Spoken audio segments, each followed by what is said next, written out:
Assalamualaikum warahmatullahi wabarakatuh. Perkenalkan, nama saya Arisda Pratama dari jurusan Ekonomi Fakultas Ekonomi Bisnis, dan saya berasal dari kelompok 56 User Interface. Kali ini saya akan membuat tugas video, yaitu naluri naluri logika dalam hati atau nagih.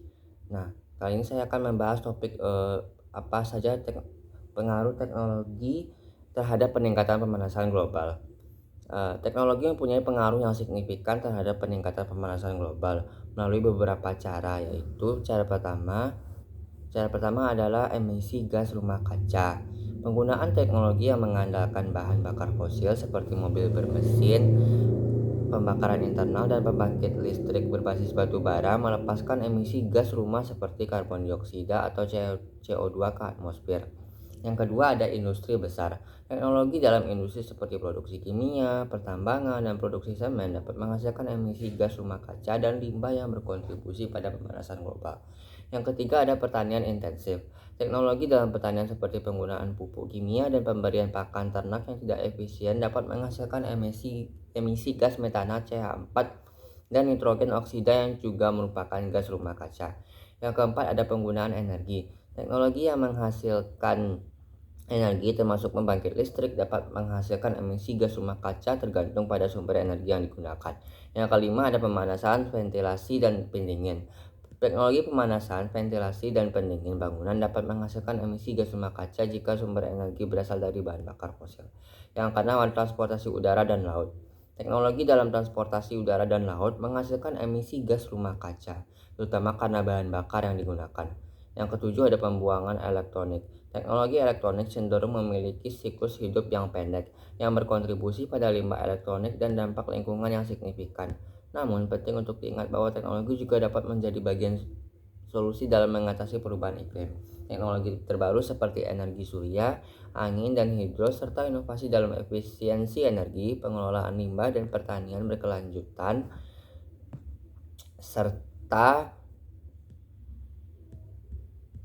serta mengurangi dampak negatif teknologi terhadap pemanasan global. Nah, yang kedua, kali ini saya akan membahas poin apa saja sih contoh teknologi yang menyebabkan peningkatan global warming. Nah, contoh-contoh teknologi yang dapat menyebabkan global warming itu seperti ada beberapa contoh teknologi yang dapat berkontribusi terhadap peningkatan pemanasan global, meliputi pembakaran bahan bakar fosil seperti batu bara dan minyak bumi, deforestasi yang meningkatkan karbon dioksida, serta industri dengan produksi emisi besar seperti pabrik-pabrik kimia dan pabrik semen. Selain itu, penggunaan pendingin udara yang berlebihan juga dapat menyebabkan peningkatan gas rumah kaca. Yang kedua ada apa dampaknya yang ditimbulkan dari penggunaan teknologi yang menyebabkan peningkatan pemanasan global. Meningkatnya pemanasan global dapat menyebabkan dampak serius, termasuk perubahan iklim yang ekstrim seperti kenaikan suhu global, pencairan es di kutub utara dan kutub selatan. Nah, dan juga kenaikan suhu rata-rata dunia, peningkatan air laut, pemanasan global menurun, perubahan pola cuaca, yaitu dengan ditandai pemanasan global dapat mempengaruhi pola cuaca yang menyebabkan gangguan ekosistem. Yang ketiga ada ancaman sumber daya udara. Pemanasan global dapat menyebabkan ketidakpastian pertanian dengan ditandai pola cuaca yang tidak stabil dan dapat mengganggu penyebabkan pertanian. Dan juga ada perubahan lingkungan laut yang ditandai dengan peningkatan suhu laut dapat merusak terumbu karang dan mengganggu ekosistem laut termasuk ikan dan spesies lainnya. Meningkatnya bencana alam seperti peningkatan suhu global berkontribusi pada frekuensi dan intensitas bencana alam seperti kebakaran hutan, banjir, dan lain-lain sebagainya.